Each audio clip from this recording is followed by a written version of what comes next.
Bem-vindo a este conteúdo que é mais que especial. E não porque eu estou fazendo, mas porque ele é pautado nas Escrituras Sagradas. Capítulo 11, 12, 13 do Evangelho de João. Nós estamos viajando de Gênesis até Apocalipse neste ano, no devocional, e hoje trazendo os seguintes pontos. Jesus chora pelos enlutados. Maria despojada e Judas obcecado. E o exemplo do líder. No capítulo 11, no versículo 35, depois que Lázaro ele estava enfermo e veio então a falecer, a palavra de Deus mostra o menor versículo da Bíblia. O versículo 35 que diz: Jesus chorou.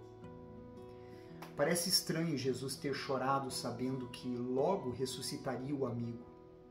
Mas é provável que tenha chorado por causa do impacto angustiante da morte de Lázaro sobre os seus familiares e amigos, mostrando assim que ele entende e sente a dor que você que está enlutado vem sentindo. Mas o Espírito do Senhor Jesus, ele lhe consola, ele lhe conforta e ele lhe fortalece neste momento tão difícil.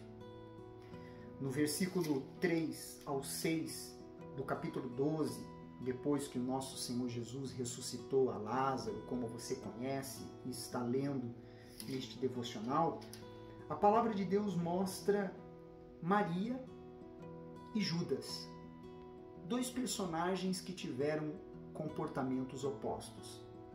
A palavra de Deus diz assim: Então Maria, tomando uma libra de bálsamo de nardo puro, muito precioso, ungiu os pés de Jesus e os enxugou com seus cabelos, e encheu-se toda a casa com o perfume do bálsamo.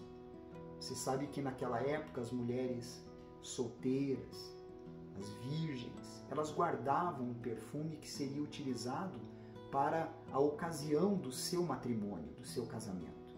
Provavelmente era o caso aqui deste perfume tão precioso que Maria possuía.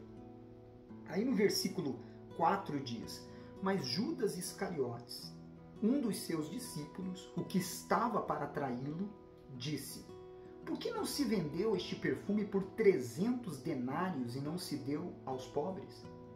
Isto disse ele, não porque tivesse cuidado dos pobres, mas porque era ladrão. E tendo a bolsa, tirava o que nela se lançava. Aqui vimos dois paralelos. Maria derramando sua vida, seu futuro, aos pés daquele que ela declarou ser o seu mais precioso tesouro, o Senhor Jesus. E Judas, que estava em uma condição espiritual de decadência, completamente perdido, pois já vinha há algum tempo roubando o que era colocado na bolsa, que tinha como objetivo atender às necessidades do ministério do Senhor Jesus. Temos colocado algo ou alguém acima do Senhor Jesus em nossas vidas? Maria mostrou que ele estava acima do que ela possuía de mais precioso. Judas mostrou que o mais precioso para ele estava dentro da bolsa. No versículo 24 e no versículo 43 deste capítulo 12, quando mostra alguns gregos que desejavam ver Jesus, Jesus ele fala sobre a sua morte e ressurreição e diz assim: em verdade vos digo, se o grão de trigo caindo na terra não morrer, fica ele só, mas se morrer, produz muito fruto. Aí lá no versículo 43, ele diz assim: porque amaram mais a glória dos homens do que a glória de Deus, se referindo às pessoas que tinham autoridade e eram conhecidas na sociedade daquela época. Veja só, sabemos obviamente que o Senhor Jesus estava falando sobre Ele mesmo, sendo este grão, mas também nos deixa um grande ensinamento. Pois se não morrermos para este mundo, deixando de seguir suas opiniões, suas ideias, suas tradições e a sua maquiagem, não frutificaremos para a vida eterna. Pense nisso. No versículo 39 e 40, quando Jesus explica sobre a incredulidade dos judeus, a palavra de Deus diz o seguinte: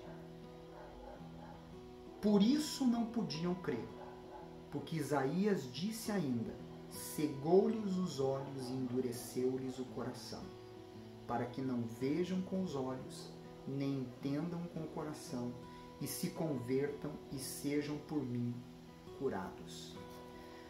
Se os judeus não podiam crer, como poderiam ser responsabilizados? O apóstolo João menciona que as pessoas não podiam crer depois de dizer que não queriam crer, como está escrito no versículo 37. Como se recusaram a crer em Jesus, Deus lhes endureceu o coração. Os atos de Deus condizem com as escolhas que as pessoas fazem. No capítulo 13, do versículo 1, quando Jesus lava os pés aos discípulos, o versículo 1 diz assim: ora, antes da festa da Páscoa, sabendo Jesus que era chegada a sua hora de passar deste mundo para o Pai, tendo amado os seus que estavam no mundo, amou-os até ao fim.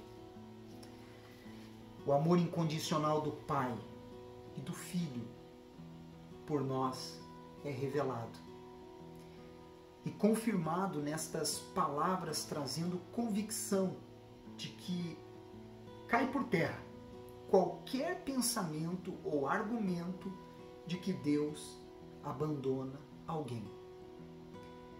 E é por essa razão que Ele enviou o Espírito Santo, para não nos deixar jamais abandonados. No versículo 4 e 5, e também do 12 ao 17, a palavra de Deus diz assim, sobre a atitude de um verdadeiro líder. Diz: levantou-se da ceia, tirou a vestimenta de cima, tomando uma toalha, cingiu-se com ela. Depois, deitou água na bacia, passou a lavar os pés aos discípulos e a enxugar-nos com a toalha com que estava cingido. Versículo 12.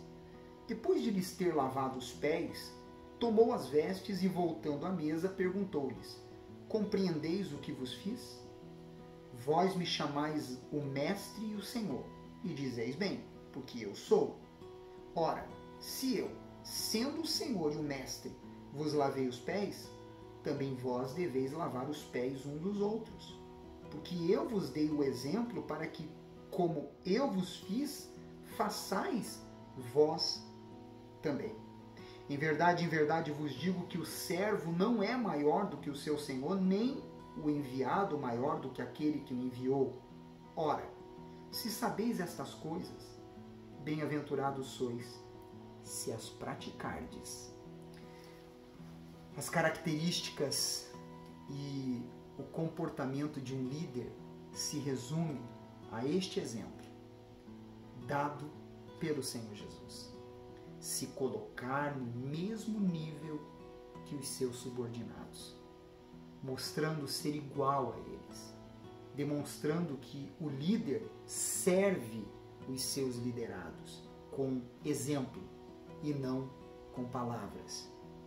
Ele serve segurando na mão e dizendo: vamos juntos, e não dando ordem, vá. É muito interessante o exemplo de líder que o Senhor Jesus nos deixa. E para terminar, no versículo 27, quando acontece do traidor ser revelado, diz a palavra de Deus: e após o bocado, imediatamente entrou nele Satanás. Então disse Jesus: o que pretendes fazer, faze-o depressa. Já se havia predito que Jesus seria traído por um dos seus seguidores mais próximos. Você confirma isso em João, capítulo 17, versículo 12, Atos, capítulo 1, versículo 16 e 17 e também no versículo 20. No entanto, a princípio, Judas fora escolhido da mesma maneira que os outros 11. Com o passar do tempo, ele começou a dar sinais da direção em que estava se movendo. Você vê isso em João capítulo 6, no versículo 70. Finalmente, ele rejeitou o ensino de Jesus e começou a pensar somente em si e no seu proveito, como você vê no capítulo 12, no versículo 6.